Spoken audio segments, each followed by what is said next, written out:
90-এ এরশাদ পতনের সময় একই সঙ্গে আন্দোলন করেছিল বাংলাদেশ জাতীয়তাবাদী দল বিএনপি এবং বাংলাদেশ জামায়াতে ইসলামী। 2001 সালের 8ম জাতীয় সংসদ নির্বাচনে দল দুটি জোটবদ্ধভাবে নির্বাচন করে জয়লাভ করেছিল। সেবার একসঙ্গে সরকার গঠন করে দল দুটি। দীর্ঘদিনের জোটবদ্ধতা থেকে দল দুটি আলাদা হয় 2022 সালে। সে সময় দুই দলের মধ্যে সম্পর্কের শীতলতা নিয়ে রাজনৈতিক মহলে বেশ গুঞ্জন তৈরি হয়েছিল। তবে এ সম্পর্কের শীতলতা প্রকাশ্য বিরোধিতায় রূপ নিতে থাকে গত 5 আগস্ট শেখ হাসিনার ক্ষমতাচ্যুত হয়ে পালিয়ে যাওয়ার পর। বর্তমানে দল দুটির নেতারা পরস্পরের বিরোধিতা করে নানা বক্তব্য রাখছেন। একই সময়ে আবার জামায়াতের সঙ্গে ঘনিষ্ঠতা বাড়ছে বৈষম্য বিরোধী ছাত্র আন্দোলনের। সর্বশেষ গত মঙ্গলবারই বৈষম্য বিরোধী ছাত্র আন্দোলনের সমন্বয়ক ও জাতীয় নাগরিক কমিটির মুখ্য সংগঠক সার্জিস আলম এক অনুষ্ঠানে উল্লেখ করেন, জুলাই আগস্টের গণ অভ্যুত্থান চলাকালে রাজপথে সহযোদ্ধার ভূমিকা পালন করেছিল জামায়াতের ছাত্র সংগঠন বাংলাদেশ ইসলামী ছাত্র শিবির।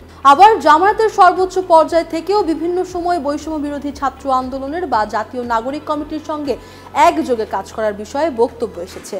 দীর্ঘদিনের জোট সঙ্গী দুই দল বিএনপি ও জামায়াতের ক্রমবর্ধমান বিরোধ এবং এর বিপরীতে বৈষম্য বিরোধী ছাত্র আন্দোলনের সঙ্গে জামায়াত ও ছাত্র শিবিরের বর্তমান সখ্যকে রাজনীতিতে নতুন মেরুকরণের ইঙ্গিত হিসেবে দেখছেন পর্যবেক্ষকদের অনেকেই।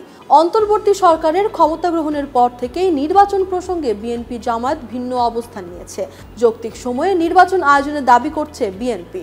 অন্যদিকে নির্বাচন নিয়ে জামায়াতে ইসলামের পক্ষ থেকে কোনো তাড়াহুড়ো দেখা যাচ্ছে না। এছাড়া আরও কিছু বিষয় নিয়ে সাম্প্রতিক সময়ে দল দুটির পক্ষ থেকে প্রকাশ্যেই একে অন্যের বিপক্ষে বক্তব্য রাখা হচ্ছে। সর্বশেষ গতকালই মুক্তিযুদ্ধে জামায়াতে ইসলামের ভূমিকা নিয়ে প্রশ্ন তুলেছেন বিএনপি স্থায়ী কমিটির সদস্য রুহুল কবির রিজভী। সিলেটে গতকাল এক অনুষ্ঠানে জামায়াতের নেতাদের উদ্দেশ্যে তিনি বলেন, 71-এ আপনাদের ভূমিকা কি ছিল? আপনারা কোন সেক্টর কমান্ডারের আন্ডারে যুদ্ধ করেছেন? বাংলাদেশে কেউ দেশপ্রেমী নয়, শুধু একটি রাজনৈতিক দল দেশপ্রেমী। এ ধরনের বিভ্রান্তি আপনারা তৈরি করলে মানুষ হাসবে, মানুষ হাসি ছাড়া আর কিছু দেবে না। এ বিষয়ে বিএনপির স্থায়ী কমিটির সদস্য আমির খসরু মাহমুদ চৌধুরী বণিক বার্তাকে বলেন, বিভিন্ন সময়ে বিশেষ কারণে নির্বাচনী মেরুকরণ হয়, সেটি তখনকার জন্য প্রযোজ্য থাকতে পারে। আগেও কিন্তু দর্শন বা নীতিনৈতিকতার দিক থেকে দুই দল একরকম ছিল না, এটি ছিল নির্বাচনী জোট। তবে সব সময় একরকম থাকবে এমন তো কোনো কথা নেই। বিভিন্ন প্রেক্ষাপটে রাজনৈতিক কৌশলে পরিবর্তন ঘটে। বৈষম্য বিরোধী আন্দোলনের সঙ্গে জামায়াতের সম্পর্কের বিষয়ে তিনি আরও বলেন, তারা তাদের মনের কথা বলে ফেলেছে, সেটিও ভালো। ফলে কাদের রাজনীতি কি সেটি বুঝতে জনগণের বাকি থাকলো না। আমরা আমাদের মতো 15 বছর ধরে আন্দোলন করেছি। সবচেয়ে বেশি নেতাকর্মী গুম খুন হয়েছে বা জেলে গেছে বিএনপির।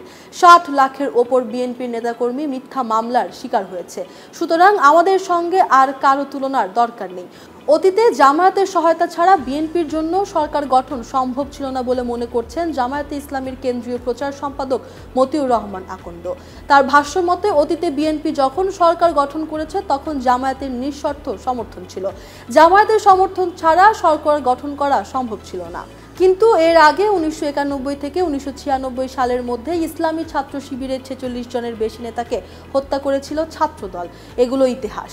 আমরা সেই ইতিহাসের কোনো পুনরাবৃত্তি করতে চাই না। এখন জাতির সবচেয়ে বেশি দাবি ঐক্য। এ ঐক্যের পরিপন্থী কথা যারা বলেন তারা কোন উদ্দেশ্যে বলছেন তা আমাদের বোধগম্য নয়। বাংলাদেশের জনগণের কাছেও পরিষ্কার নয়। বাংলাদেশের জনগণ আওয়ামী লীগের বিরুদ্ধে ও ভারতের বিরুদ্ধে, জামায়াতে ইসলামও তাই। সুতরাং এর বাইরে কারো কথা মানুষ গ্রহণ করবে না। বৈষম্য বিরোধী ছাত্র আন্দোলনের সঙ্গে ইসলামী ছাত্র শিবিরের সম্পর্ক বিষয়ে তিনি বলেন, এর কারণ হলো ইসলামী ছাত্র শিবির ফ্যাসিবাদী শেখ হাসিনার শাসনের বিরুদ্ধে সবচেয়ে অগ্রণী ভূমিকা পালন করেছে। শিবিরের ভূমিকা ব্যতীত ছাত্র সমাজের মধ্যে ঐক্য আসতো না, আন্দোলন হতো না। এটি তারা কৃতজ্ঞতার সাথে স্বতঃস্ফূর্তভাবে স্বীকৃতি দিয়ে থাকে। এটিকে শ্রদ্ধা জানানো উচিত। বৈষম্য বিরোধী ছাত্র আন্দোলনের সঙ্গে জামায়াতের সম্পর্ক প্রসঙ্গে নাগরিক ঐক্যের সভাপতি মাহমুদুর রহমান মান্না বলেন, জাতীয় নাগরিক কমিটিতে ছাত্র শিবিরের জনাদুয়েক নেতা তো রয়েছে, ছাত্রদের মধ্যেও তাদের প্রভাব আছে। একই সঙ্গে বিশ্ববিদ্যালয় পর্যায়ে তাদের একটি সখ্য বোঝা যাচ্ছে। এসব বিষয় থেকে ছাত্ররা জামায়াতের পকেটে ঢুকে গেছে এমনটি বলা না গেলেও নিশ্চিতভাবেই তারা জামায়াতের প্রভাব উপেক্ষা করতে পারছে না।